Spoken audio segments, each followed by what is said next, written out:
Hi, James here. And hi, this is Jenny. Hello, everybody. So good to have you here with us again. Today, we're talking about something everyone thinks about, but almost nobody likes to talk about. Ooh, mysterious. What is it? Money. Oh, yes, that topic. Let me ask you something, everyone listening right now. Have you ever stood in front of a shop window, looking at something you really want? And then you check your bank account on your phone, and you just sigh and walk away? Oh my gosh, James, that is literally my life. I thought so. If that's you, don't worry. You are in the right place today. Because today, we're going to learn how to talk about money in English, real English, the kind your friends actually use. Budgeting, saving, spending, banks, debt, all of it in simple words. Let's get into it. Okay, Jenny, let's start with something simple. When people talk about money in English, they use a lot of different words for money. Oh yes, this confused me so much when I was learning English. Really? Tell us. Well, people say cash, they say bucks, they say dough. And I remember thinking, dough, like bread dough? Yes, that's a funny one. Dough is old slang for money. You might hear someone say, I don't have enough dough for that. It just means I don't have enough money for that. Right. And bucks is very common too. Very casual. This shirt cost me 20 bucks. 20 bucks, $20, same thing. And cash usually means physical money, paper money, coins. Like, do you have cash or are you paying by card? Exactly. That's a question you'll hear all the time, especially at small shops or markets. Okay, so let's imagine a real situation. You're at a coffee shop. You want to buy a coffee. Oh, I like this. Let's act it out. Okay, James, you're the customer. All right. Excuse me, can I get a small coffee, please? Sure, that'll be $3.50. Will that be cash or card? Card, please. Perfect, just tap here. See how simple that was? That'll be $3.50. Will that be cash or card? Just tap here. These are phrases you'll hear in almost every shop every single day. So, if you're traveling or living in an English-speaking country, this is one of the very first conversations you'll have. All right, now let's talk about something a little deeper. Budgeting. Do you have a budget, James? Honestly, I try to. I try to. I love that answer. Okay, so first, let's explain the word. A budget is a plan for your money. It tells you how much you can spend and how much you should save. So if I say, I'm on a tight budget this month. That means you don't have a lot of extra money to spend right now. Right, maybe rent went up or you had an unexpected expense. Exactly. Tight budget is such a useful phrase. You'll hear people say it about vacations, about weddings, about groceries.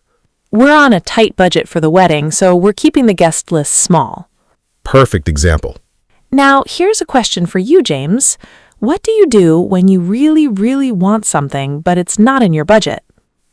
Oh, this is a dangerous question for me. Honestly, sometimes I just treat myself. Ah, there's a great phrase, to treat myself.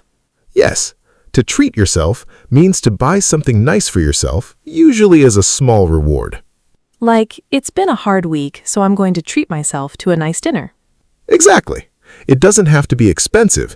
It's more about the feeling. I love that phrase because it sounds kind, not guilty. Right. It's not like saying, I wasted money. It's more gentle. Okay, but what about the opposite, when you spend too much without really planning it? Ah, that's called splurging. To splurge means to spend a lot of money on something, more than usual. I splurged on a new pair of shoes last weekend. Yes, and usually when people say this, there's a little bit of guilty excitement in their voice. Oh, 100%. It's like a confession. I know I shouldn't have, but I splurged. Okay, now here's a bigger question.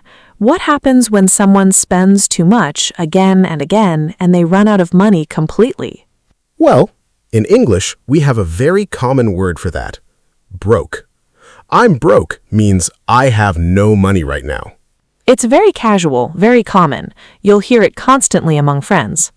Sorry, I can't go out tonight. I'm totally broke. And it's usually temporary, right? Not permanent. Exactly. It just means right now I don't have money to spend. Okay, let's slow down for a second and review what we've learned so far. Good idea. We learned cash, bucks, and dough for money. We learned tight budget when you don't have much extra money. We learned treat myself when you buy something nice as a small reward. We learned splurge when you spend more than usual on something. We learned broke when you have no money right now. Great. Now let's move to something everyone needs to understand. Saving money. Yes, this is so important. Let's start with a phrase almost every English speaker has heard from their parents. I already know what you're going to say. Say it with me. Money doesn't grow on trees. Oh my gosh, yes. My mom said that to me so many times. It means money isn't easy to get. You have to work for it, so don't waste it. It's usually said by a parent to a child who wants to buy something expensive. Can I have $50 for new video games? Money doesn't grow on trees, you know. Exactly like that. Okay, here's another one. Save for a rainy day. Ooh, I love this one. It's a little poetic. It means save some money now in case something bad happens later. Like, don't spend everything you earn, save some for a rainy day. Because life is unpredictable. Your car might break down, you might lose your job. So having some money saved gives you a little bit of peace of mind. There's actually a real term for this kind of saving. It's called an emergency fund. Yes, very important phrase. Emergency fund is money you save just for emergencies. Not for shopping, not for vacations, just for real emergencies. I have 3 months of expenses in my emergency fund. That means if something bad happened, they could survive for 3 months without new income. Very smart way to plan. Okay, James, question for you. Do you find it hard to save money? Honestly, yes, very hard. I always say I'll save money next month. Next month, the most popular month for saving money, and it never actually comes. So true. There's actually a nice phrase for people like you, James. Living paycheck to paycheck. Oh, yes. Ouch. But true sometimes. It means you spend almost all your money before your next payday. So you don't really save much because it all goes to bills and expenses. A lot of people are living paycheck to paycheck right now because prices are so high. That's a very real, very common situation for so many people around the world. And it's important to know this phrase because you'll hear it in the news, in conversations, everywhere. Okay, now let's talk about the word paycheck for a second. Good idea. A paycheck is the money you receive from your job. Usually it comes every 2 weeks or once a month, depending on the country and job. I got my paycheck today means I got paid today. There's also a similar word, salary. Right. Salary is the total amount of money you earn in a year, usually. What's your salary is actually a pretty personal question in English-speaking countries. Oh, very true. People usually don't ask that directly. It's considered a bit rude or too personal, especially with people you don't know well. Good cultural tip for our listeners. Be careful with that question. All right, let's move to another common situation, going to the bank. Yes, let's talk about some banking vocabulary.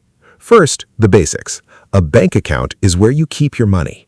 There are usually two main types, a checking account and a savings account. A checking account is for everyday spending. You use it to pay bills, buy things, and so on. And a savings account is where you keep money you're not using right now. It usually earns a little bit of interest. Interest is extra money the bank gives you for keeping your money with them. So the longer you leave it there, the more it can slowly grow. Now let's imagine another real situation. You walk into a bank. Okay, let's act this one out too. I'll be the bank worker. Hi, I'd like to open a savings account, please. Of course. Do you already have a checking account with us? Yes, I do. Great, that makes it easy. Can I see your ID, please? Sure, here you go. Perfect. And how much would you like to deposit today? Let's start with $100. Great choice. That's a wonderful example, James. Notice the word deposit. To deposit money means to put money into your account. And the opposite is withdraw. To withdraw money means to take money out. I'll just stop by the ATM real quick. Perfect, natural sentence. Okay, now let's talk about something a little less fun. Debt. Ah, yes, an important topic though. Debt means money that you owe to someone, maybe a bank, a credit card company, or even a friend. I'm still paying off my student debt is a very common sentence in English. To pay off a debt means to finish paying it completely. So if I say, I finally paid off my car loan, That means you don't owe any more money on that car. Congratulations, imaginary Jenny. thank you, imaginary bank. Let's also talk about credit cards since they come up so often in money conversations. Right, a credit card lets you borrow money from the bank to buy something now and pay it back later. The tricky part is, if you don't pay it back quickly, the bank charges you extra money. That's called interest again, but this time it's working against you. So people often say, be careful with credit card debt, the interest can add up fast. Very true and very important advice. There's actually a phrase for spending money you don't have. Living beyond your means. Oh, that's a great one. It means spending more than you earn. He bought a new car, a new phone, and went on 3 vacations this year. He's really living beyond his means. And usually that sentence has a little bit of worry in it, right? Yes, exactly, like a warning.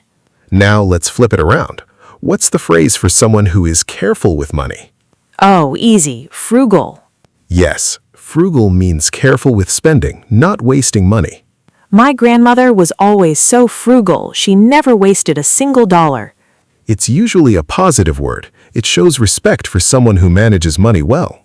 There's also cheap, but be careful, that one can sound a little negative sometimes. Good point. Cheap can mean someone doesn't like spending money even when they should. He never leaves a tip at restaurants, he's so cheap. Right, that sentence sounds a little critical. But frugal sounds smart and responsible. Great distinction. Same idea, very different feeling. Okay, let's talk about one more important idea, affording something. Yes, to afford something means you have enough money to buy it. I can't afford a new laptop right now. Very simple, very useful sentence. You'll use this one constantly. And in the positive form, I can finally afford a vacation this year. Ooh, I like that one much better. Me too, honestly. All right, let's do one more full conversation to put everything together. Great idea. Let's imagine 2 friends talking about their weekend plans. Okay, I'll start. Hey, do you want to go to that new restaurant on Friday? Oh, I really want to, but I'm on a pretty tight budget this month. No worries. We could do something cheaper, like cook at home instead. That sounds perfect, actually. I'm trying to save for a rainy day. Smart. I should probably do the same. I splurged a little too much last weekend. What did you buy? Honestly, new shoes I didn't need. Classic. Well, at least you treated yourself. True, true. Okay, home-cooked dinner on Friday it is. Perfect. See how naturally all these phrases fit into a normal, everyday conversation? Yes, and that's really the goal. Not to memorize a list, but to actually use these words the way real people do. Exactly. Money talk doesn't have to feel stressful or too formal. It can be a light, honest conversation between friends. All right, I think it's time to bring everything together. Let's do a nice, easy recap. Sounds good. Let's walk through it together. We started with different words for money. Cash, which means physical money, And bucks, a casual way to say dollars. and dough, an old, funny slang word for money. Then we talked about budgeting. Tight budget means you don't have much extra money right now. Treat myself means buying something nice as a small, kind reward. Splurge means spending more than usual, sometimes with a little guilty excitement. And broke means having no money, usually just for a short time. We also learned some wise, older phrases. Money doesn't grow on trees, meaning money isn't easy to get. And save for a rainy day, meaning save money now for problems later. We learned emergency fund, money saved only for real emergencies. And living paycheck to paycheck when someone spends almost everything before their next payday. Then we went to the bank and learned deposit, putting money in, and withdraw, taking money out. Plus everyone's favorite 3 letters, ATM. Of course. We also talked about debt.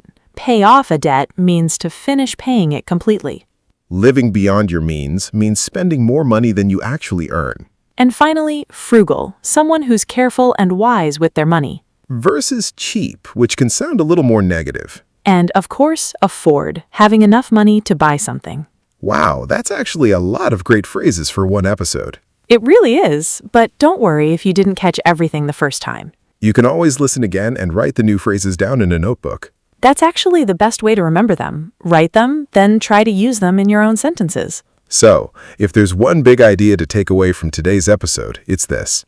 Talking about money doesn't have to feel awkward or scary in English. With the right words, it can feel just as natural as talking about the weather or your weekend plans. Money is a part of everyday life, so it should be a part of your everyday English too. Beautifully said, James. Thank you, thank you. Okay, now it's time for our favorite part, the question of the day. Yes, let's hear it. Here's our question for you, our lovely listeners. What was the last thing you treated yourself to? Was it food, clothes, a little trip somewhere? Write it in the comments below in English. Try using one of today's new phrases. We really do read every single comment, and we love seeing you practice. It genuinely makes our day, every time. And if you enjoyed this episode and you learned something new today, Please share it with a friend, a classmate, anyone who's also learning English. sharing really helps our little channel grow, and it helps more people learn in a fun, easy way. So thank you so much for spending this time with us today. We know your time is valuable, and we're so grateful you chose to learn with us. Until next time, keep practicing, keep smiling. And remember, learning English really can be easy and enjoyable. Bye for now, everyone. Bye-bye. Take care.